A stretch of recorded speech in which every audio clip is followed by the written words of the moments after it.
This is 50 Shades of Green by Climate Group, your monthly climate podcast exploring all the essential news and views from the US and around the world.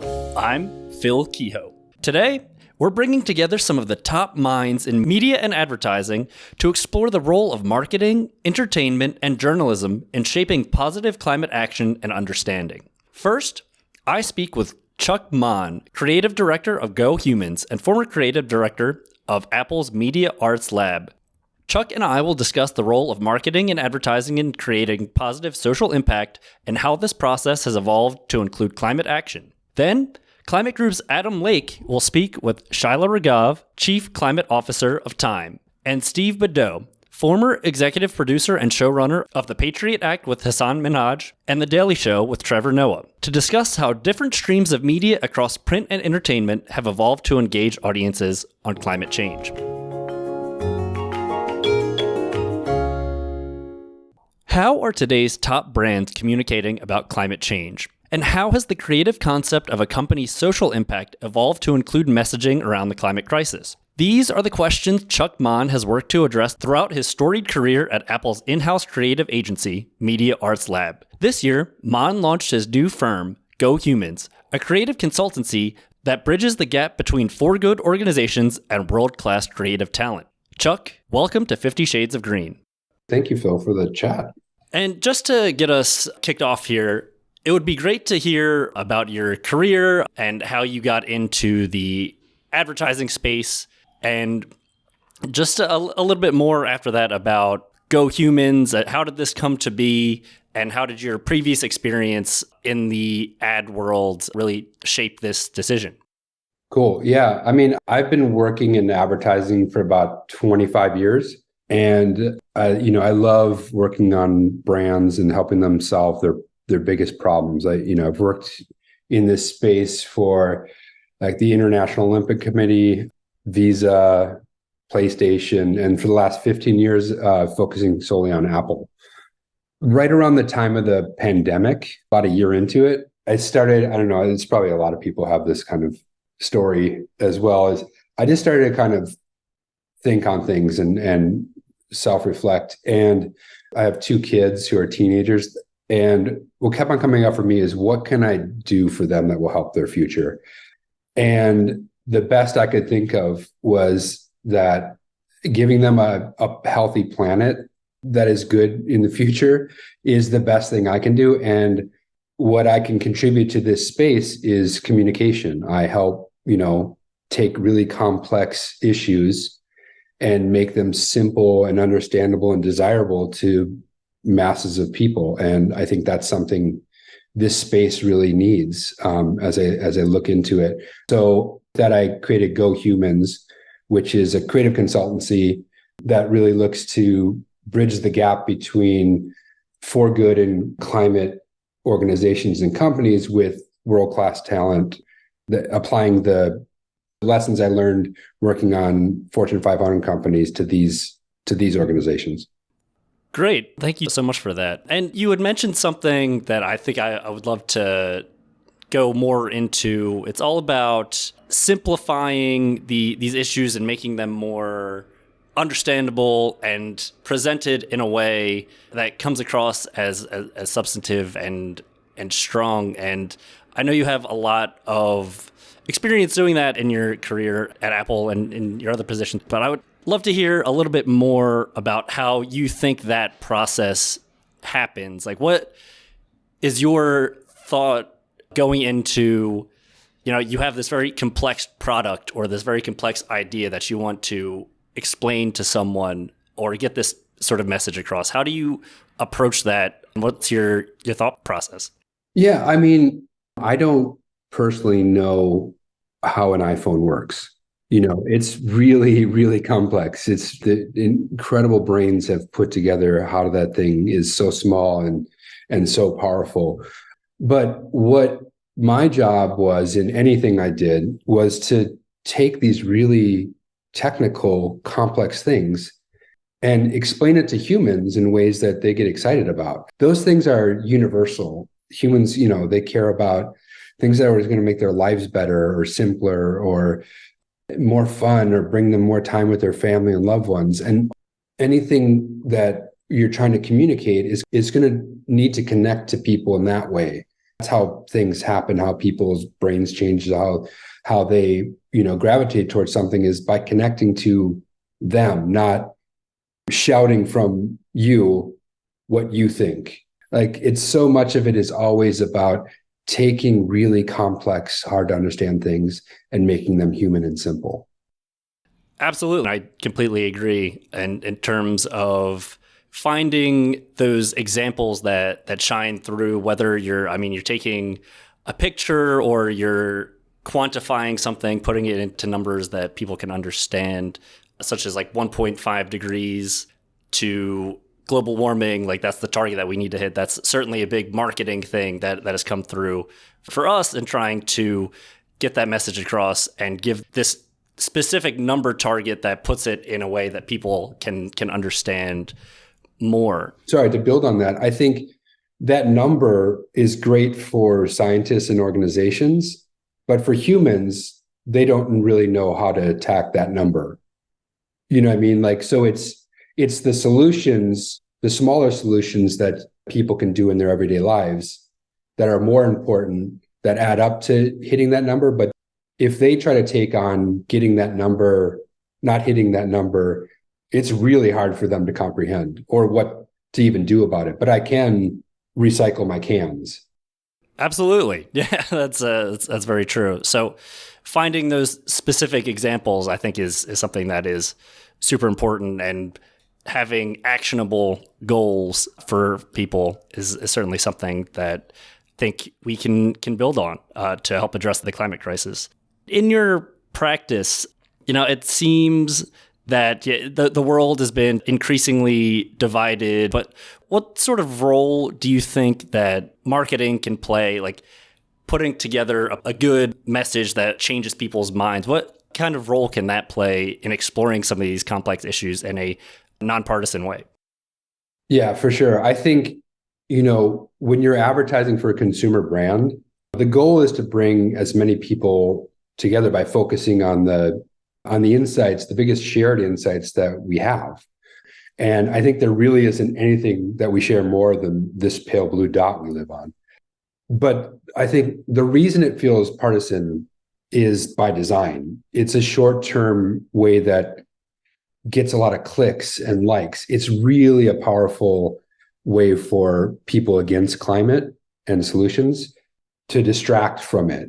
I think when you're building a brand or a movement, you can't really do that by tearing things down. You have to build it up. You need hope and joy and positivity and solutions and not problems. The kind of feeling that we're all in this together.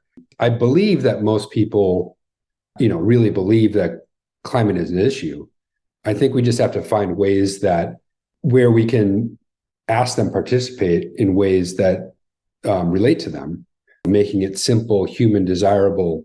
To me, that's what marketing and advertising does so well. And it's why it's so necessary for more of us to join in this fight. And I think that's a great segue into my next question, is that because climate action is a lot of the time framed as a bit of a cost or a burden to people, something that they have to take on themselves, and it's a sacrifice. But how do you think that we can turn that into a benefit and flip that on the other side? Is that harken back to what you were saying before about finding the joy and the positivity and the optimism in climate action?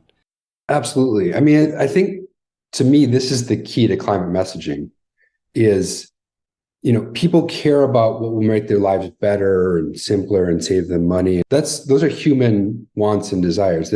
That's been the same way. They change throughout the eons, but they're basically the same things that people have always wanted. And that's what we have to connect to. One great example for me is like in 1996, General Motors introduced the EV1. It was like the first mass-produced electric car. And, it looked like a go-kart. It screamed, "Look at me driving this electric car." And it was really great for the people who are the deep believers, the early adopters.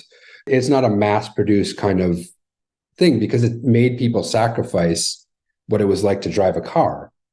It wasn't really until Tesla came out with beautiful modern car that, by the way, could go 0 to 60 faster than a Porsche 911 at the time. And they talked about it in that way. That really got people excited. And it didn't really talk about the environment, but it was an electric car. Because this took off, major car companies now are having to play catch up. And now electric car is the game because Tesla proved the market and created the desire. And now we're seeing that is leading to amazing and tremendous investments into electric cars and the demand for it. So I think that's, to me, finding ways to inspire people on what they care about versus the climate, but what they care about that will fix the climate is the quickest way to make the change, I believe. For sure. I mean, finding the quick, easy, and ultimately, hopefully, substantive solutions, I think is going to really propel us forward. And I think we've seen a lot of that with the clean energy transition that's come out over the past several years in terms of the transition away from fossil fuels. I mean, there's so many amazing, I'm new to the space. There's incredibly amazing solutions. I'm excited by what I've been learning about all these crazy solutions. It's really just finding ways to turn people onto them and hearing them. That is the challenge. So just to get into that side of it, what sort of challenges do you see in the future of branding and marketing for issues like climate change? Should we be worried about things like AI when it comes to misinformation and misrepresentation of brands, or people misrepresenting different messaging of a lot of these campaigns? I mean, for sure, it is a daunting task. There are major forces with a lot of money and sophistication trying to confuse the public. I mean, it's the more people I speak to in this space, it's really frustrating for them that you have something so important to so many people, but there are the sophistication and the money and the power on the side that's trying to upend that is massive. I mean, these are major organizations. To me, the only way I've found to really combat that type of thing is building a brand, a consistent brand that is able to build over time. Because the misinformation are just, people are getting hit with thousands of messages, beep, beep, beep, all the time. Like so many messages, it's overwhelming. And every now and again, a negative thing pops in and grabs their attention.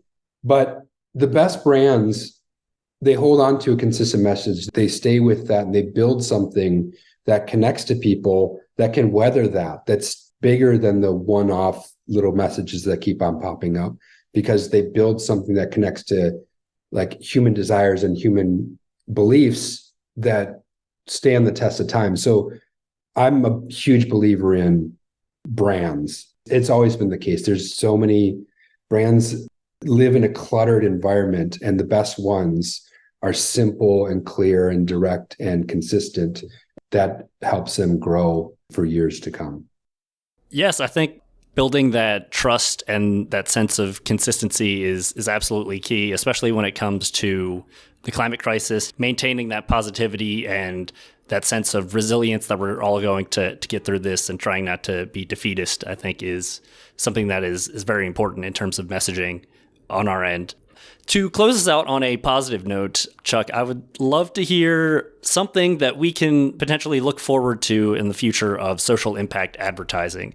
Do you think these movements toward climate action are here to stay? Oh, yeah, absolutely. We exist in capitalism. So companies, for the most part, are going to make choices that affect their bottom line. That's the world we live in. But the good news is that the main things the younger generation, aka the prime target market, care deeply about is purpose-based brands. So I think what's exciting is that they're demanding the change. There's no getting around it. That is one of the major things that they care about. And they have the money, and they're going to have the more and more of the purchasing power. So brands and movements have to have a climate policy, have to have a purpose to them in the coming years, or they're just not going to survive. So I'm really excited about this. I think a lot of people who have been in this space for decades and fighting the fight and frustration and working through it. I think they're going to see a lot of their dreams starting to be realized in the next 5 to 10 years. And I think, as with everything, it's the kids, it's the next generation that's going to really power us home. I certainly hope so. Chuck, thank you so much for coming on the show. For the people at home, be on the lookout for Go Humans in the future. So Chuck, thanks again. Really appreciate it. Thank you so much.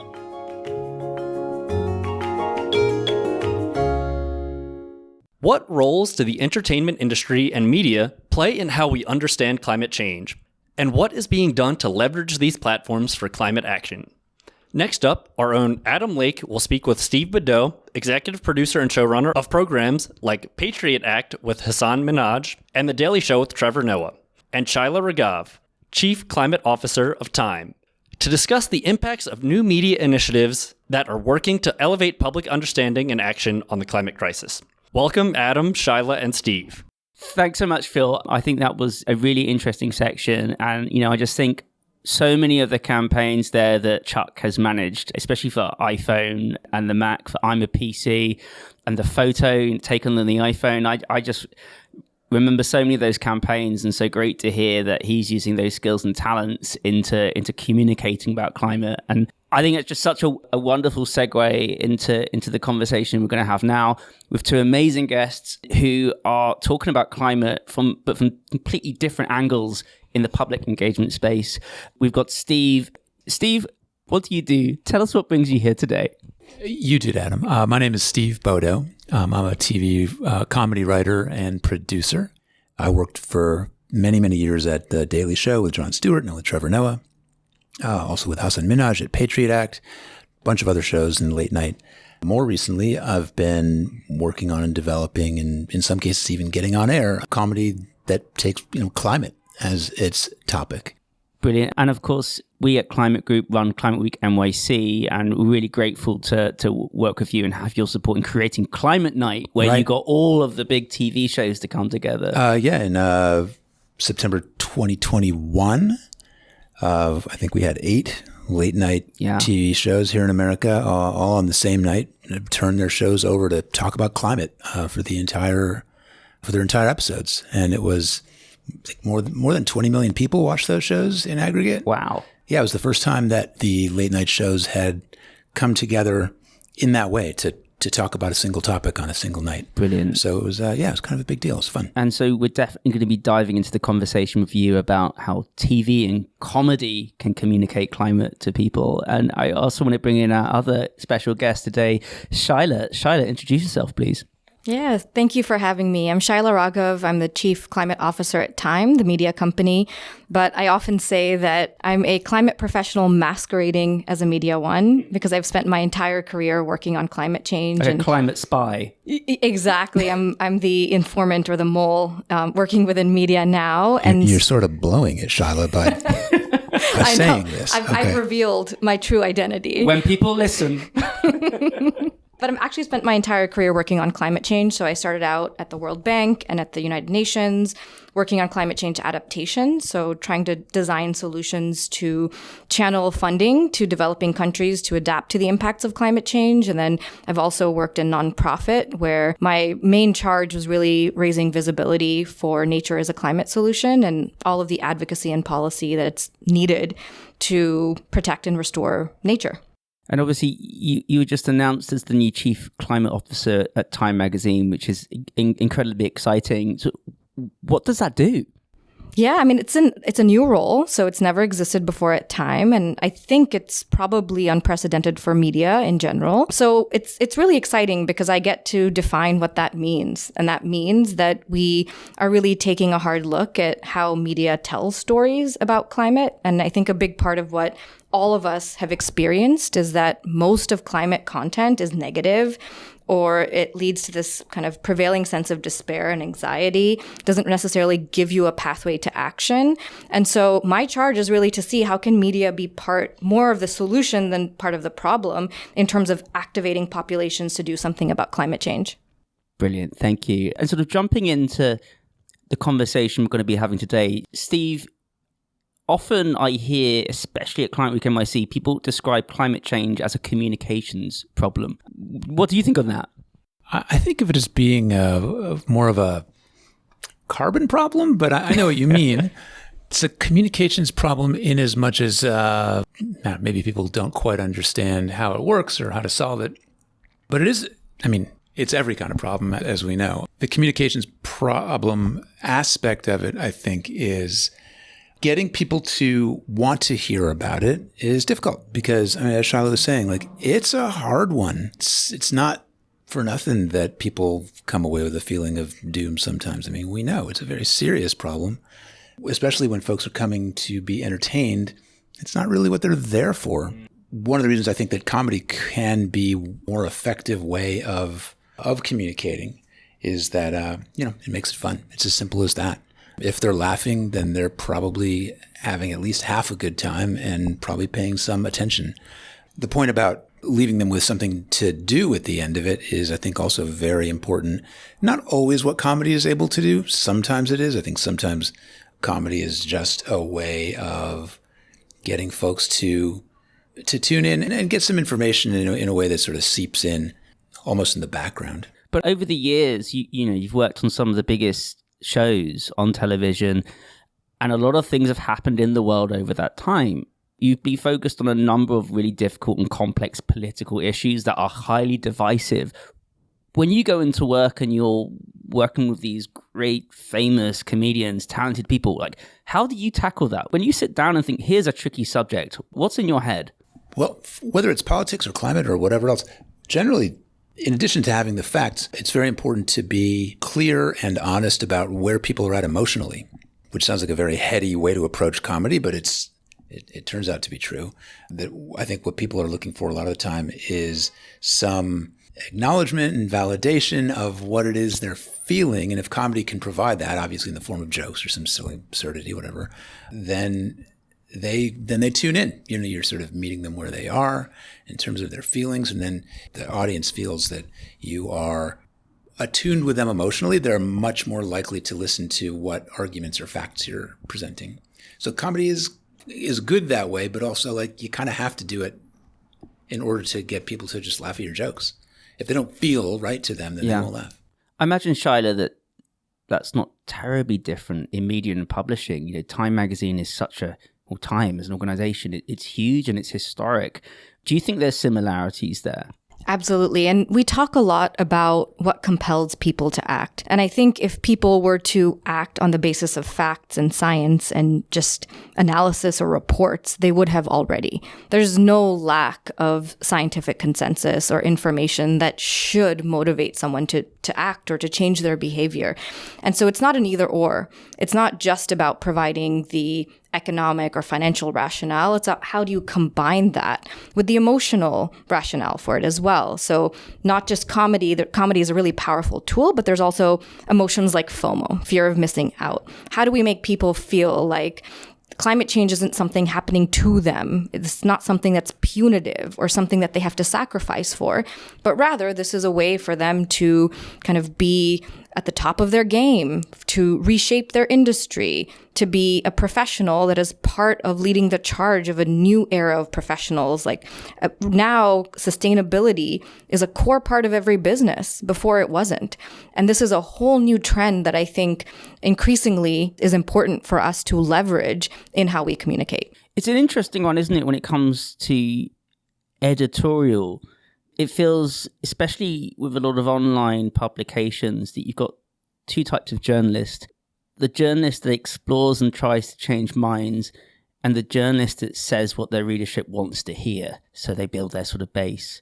As a sort of affirmed climate spy, what do you feel the role of journalism is? Is it to change minds or is it to affirm opinions? Yeah, that's a really important distinction because oftentimes for editorial integrity to be maintained, it needs to be devoid of an agenda because it should not be advocacy. That's what advocacy organizations for. That's what activism is for.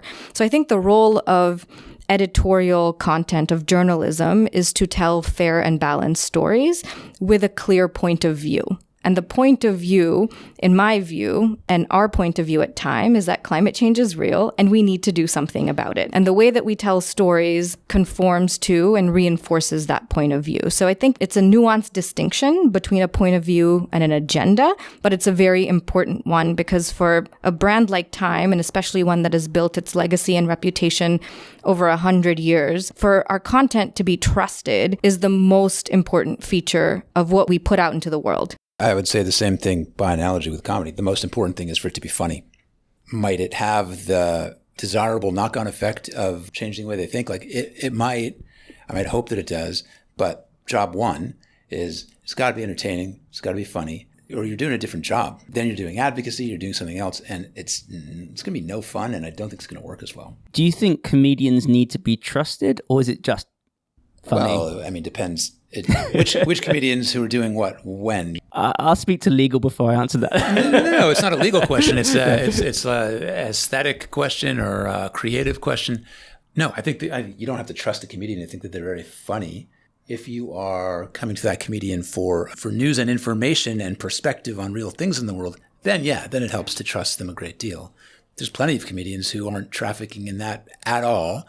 Don't want to, don't need to, and that's fine. It's not what they're there for. It's funny, isn't it? The bittersweet rise of social media. It allows people to connect. The internet allows people to find out whatever they want to find out. But often it's very negative. It's about putting other people down. And comedy, by its very nature, maybe it's putting other people down, but not seriously. It's got to be funny. It's about lifting people up. Do you think comedy can be an antidote to this sort of social media world of misinformation and negativity and politicization? Yeah, as much as anything can. I mean, I don't think it has a special role in that.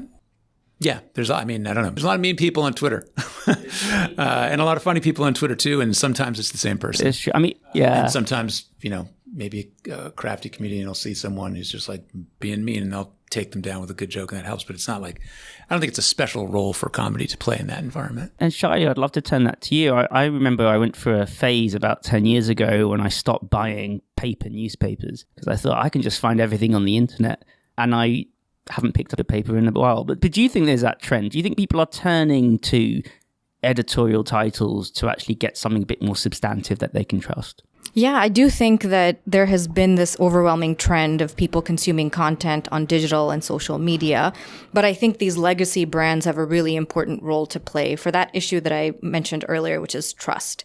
And it's a storied brand that carries meaning. And especially in an era of misinformation where you're not really sure what's real, what's been researched, and ultimately who's going to guide me to my pathway to action. I think legacy brands have a really important role to play, and especially Time, which tells stories through people. So everyone knows the red border, the iconic cover, almost always features an individual and their story and their influence. And I think that analogy can be a really powerful tool for shining a spotlight on those examples, those people that deserve to be followed and should be followed and cloned, especially given the pace of change that we need to see. Do you think journalism can change the world? Absolutely. I think it already Sorry, that was a tough question. I think it already has. I think we've seen the many ways that journalism, especially, if in investigations or finding cases where there's been a manipulation or injustice, or even telling the positive stories, right? So I think that's both sides of that equation. So I think we absolutely need trusted journalism, solutions journalism, directed towards the climate challenge if we are going to shift hearts and minds towards the solutions. Steve, I'm going to throw the same question over to you. Do you think comedy can change the world? Not really, to be honest. Oh, wow. I mean, maybe in very small ways, not in any systemic way. I don't know. I mean, I guess I'm of two minds about that. Yes, it can be one tool among many in terms of helping to bring attention and persuade people of a certain thing. So if you want to chalk that up as changing the world, I suppose the answer is yes. But compared to, I don't know, a lot of other things, it's more there to comment and maybe affect people's perspectives a little bit and, of course, entertain them. Yeah. I find that answer really interesting. Chucking my own personal view into this. you work in comedy, you've worked in comedy your whole life. Well, a long time anyway. A long time. And I don't. I just watch it on TV or listen to a podcast. And I really feel that comedy can. Tell me, I'm going to make you defend my industry to me. Tell me, give me an example of when comedy changed the world that you're thinking of. Because I could be wrong. I might not be thinking of it right. Something totally unrelated to climate or anything that we're talking about here. I think like as a guy born in the 80s who was realizing he was gay in the 90s, which was not a great time, comedians on TV were more likely to be out about what they cared about and what they thought about. And in those days in the UK where I grew up, when you just had 3 or 4 channels, if a comedian is popular, if your mum and dad like them, if your neighbors like them, they're almost like part of the family. And it's a really interesting way of taking things that live in the world that don't live in your village or in your town or where you are, and bringing it into the home and making it acceptable, like the lovable uncle or the hilarious grandmother. I see. It feels personally like maybe it can create social change because it's connecting with people. And I think a lot of people who watch it feel a personal connection to those comedians. Mm-hmm. In the US, the notion that the sitcom Will and Grace, I think also in the 90s, early 2000s, had a big impact on the gay marriage debate. I think that's pretty commonly held. So maybe that is a good example.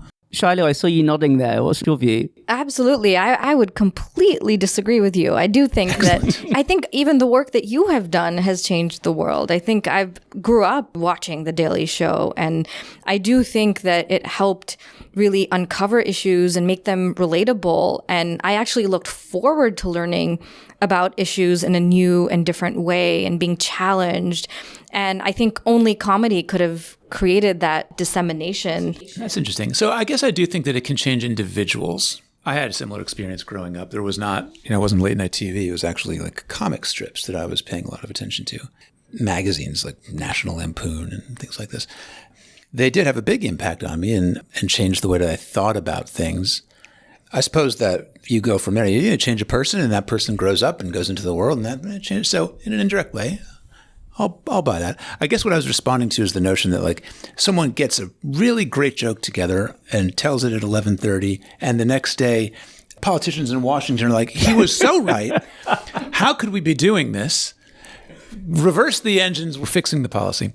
In that sense, I don't think it happens. I do think it can change individuals and maybe the way that they think about things, and that ends up having some impact.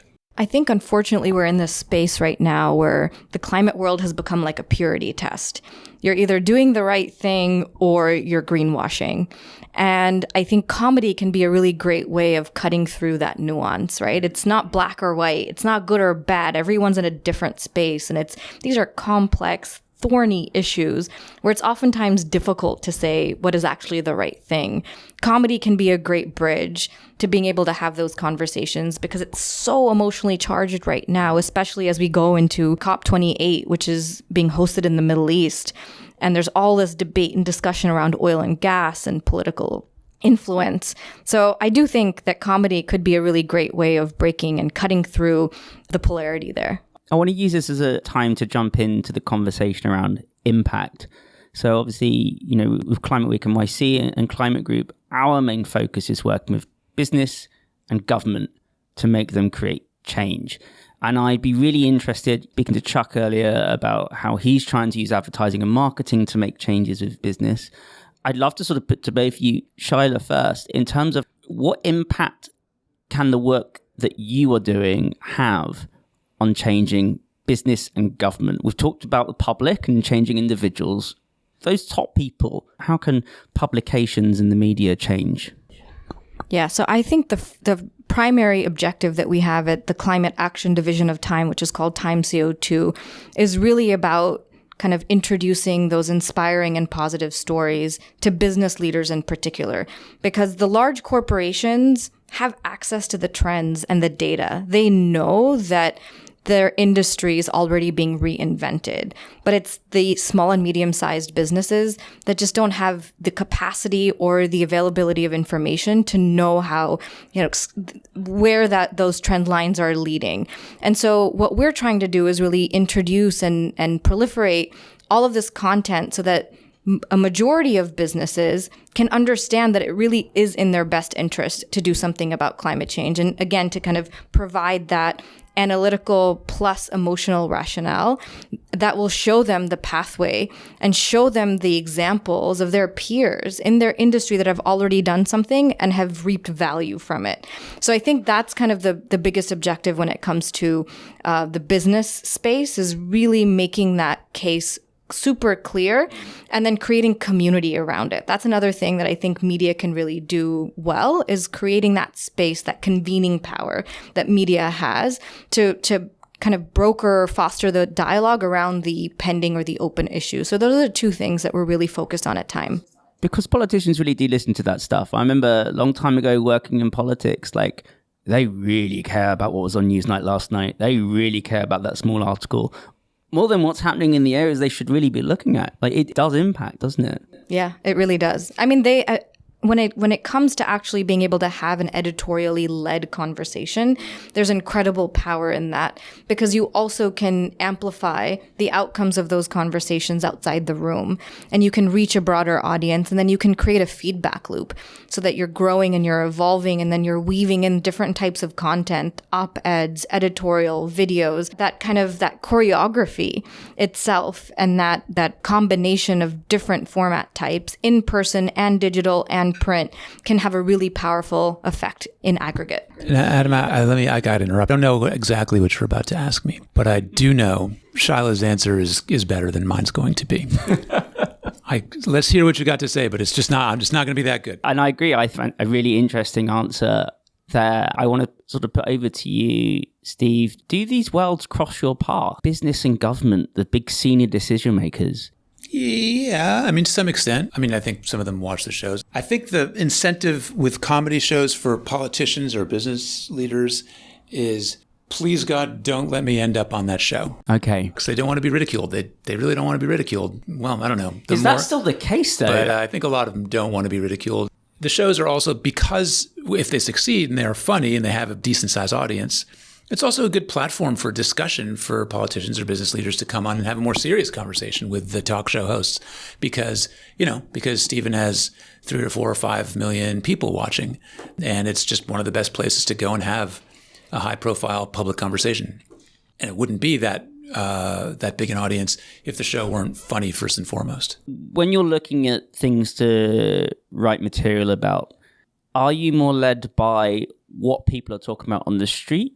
Or are you more led by, here's something that's not getting noticed, but actually it's a really big deal and people should be interested in it? What's your go-to? Right. I mean, it is both, and it's a balance of both. I think you want to tell people, like, yeah, we're paying attention to the same things you are. That's very good. They like that. They'll laugh at it. It makes them feel like you're on the same page. At the same time, I think a lot of the audience also wants to feel like, learn something I didn't know about at all. It's the combination, I think, that makes for the sort of best balance and the most interesting show. So you do so much in the world when it comes to comedy, and you are focusing on the framing of climate and bringing climate into comedy. Is that because these are two things that you're particularly passionate about, or is it because you think actually climate and comedy is a really interesting combination, or is it a bit of both?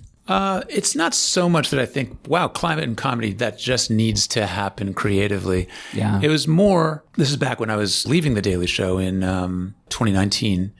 And in the months leading up to that, this was it was a real moment for me. I've probably told you this story, Adam. It was late 2018, and that UN report came out at that time, which was, I think, a really epochal report, the one that said, we got 12 years to prevent catastrophic change, and we're not doing so great on it. And, it was a time in my life when I was looking back over a period of time, 17 years that I'd been at the show, and they were talking about 12 years. Well, I know how long 12 years is. It's only like 2/3 of the time that I've even been here. It's not a lot of time at all. And so it just occurred to me, well, one of the things that I would like to do in the years ahead would be to take this thing that I know a lot about now, how to make entertaining shows that people want to watch about more or less serious issues, and apply that to climate, which seems like really the issue of our time. And so, among other things I've been doing, I've been trying to do that. And, with some success, the market doesn't love the idea as much as I do. But I have seen, I think we've all seen in these last several years, a bit of a change overall for where the climate discussion sort of sits culturally. In 2018, 2019, it still seemed a little, you're a climate professional, so this might not have seemed that way to you guys, but towards the fringe of things. And that's not true anymore. It's just not. I think the Northern Hemisphere summers of the last several years and any number of other events have made that just like front and center. I'd love to ask a variation of that question to you, Shyla. I think it's really amazing what Time is doing by making climate such a big part. You've been very active in the space for a while now under the guise of Time CO2 and now with these things happening and what's happening at COP. In a changing media environment, how does climate fit into this? Like, why are the owners of Time investing in making climate such a big deal? Yeah, that's such an important question. And my story is almost reverse of Steve's, where I spent many, many years, more than a dozen years, trying to advocate for climate action and have consistently seen the challenges of convincing the world to do something about it politically or even at the community level. It's just the headwinds were so challenging to overcome. I did naturally come to the conclusion that we really will not move the needle unless we effectively deploy effective climate communications. And that's why I'm so excited to be kind of directing my time and my effort towards media. And I think Time itself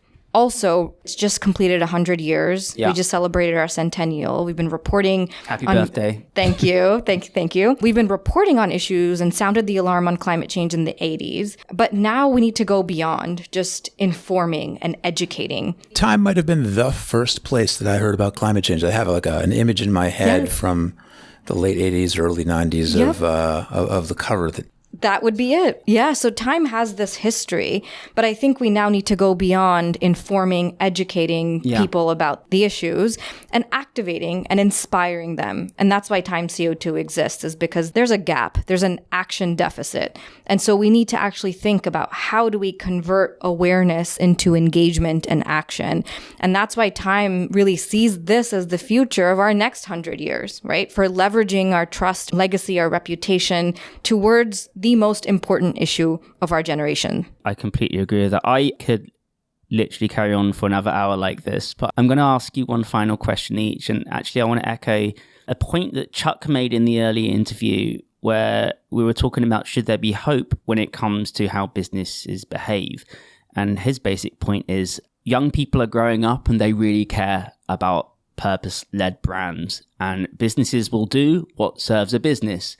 And the reality is if they don't look at this stuff convincingly and without greenwashing, they're not going to have a business. As the younger generation becomes the next generation, become the CEOs of tomorrow and the presidents of tomorrow, both in your sector that you work, but also more broadly in terms of climate and other social issues, do you think this sort of onward march and aging of the youth is going to change, and does it impact in how you're looking at things? I don't know if it impacts how I'm looking at things so much, except to say that it gives me some hope, because I think for sure the generation coming up, having grown up with the terrible knowledge that they're coming into a world where climate is going to change a great deal, even in the best case, but that it's important for them and God knows their kids to do something about it. I think it definitely impacts how they think about things and how they lead things. It'll be natural to them, I think, in the same way that it's like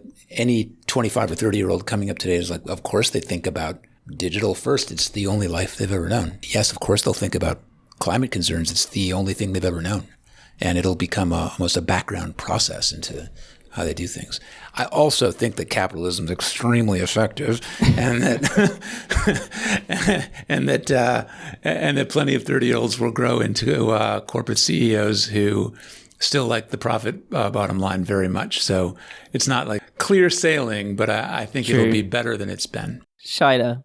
Yeah, I mean, I had a lot of fear that social media would lead to very reductive conversations or lead to a lot of misinformation in a way that would skew action towards influence, right? To be an influencer rather than to have a meaningful, purpose-driven life. I've changed that point of view once I saw some of the campaigns around de-influencing, or even how thrift... What's de-influencing? It's quote-unquote influencers who are using their platform to discourage people from buying things and to actually kind of shift their energy and time towards thrifting, for example, rather than fast fashion. So, that gives me hope, is to see that the younger generation is changing their behavior in a way that more conforms to the values that we know are going to lead to climate action. And so I think just in general, companies right now are really responsive to what young people care about. I mean, it's the workforce that's entering into these new businesses are going to need to have sustainability credentials. And if you look at the types of job roles within companies that are growing the fastest, it's AI and it's sustainability. So this is the future, really, of any business. And for any young person who's going through college or thinking about the role that they want to play, will have to include climate. So I think that media has an important role, one, in making sure that the messages of young people are being conveyed to businesses so that they can make better decisions about how to serve that population group, but also how we as media professionals can equip young people to enter into the workforce effectively. Brilliant. I think that's a really nice place to end. And I think one of the things I've learned from both this interview and also the conversation with Chuck earlier is just how much more there is to this than meets the eye. And I think through your combined platforms of television and media and advertising, sometimes people do despair on the climate conversation, but actually there's a lot of really cool people doing really cool things and gives us a bit of hope to end the conversation on. So I want to say a massive thank you to Shyla for joining us, and to Steve, thanks for being with us again. Glad I could. Thank you. Thank you. This was fun. Thanks, Adam.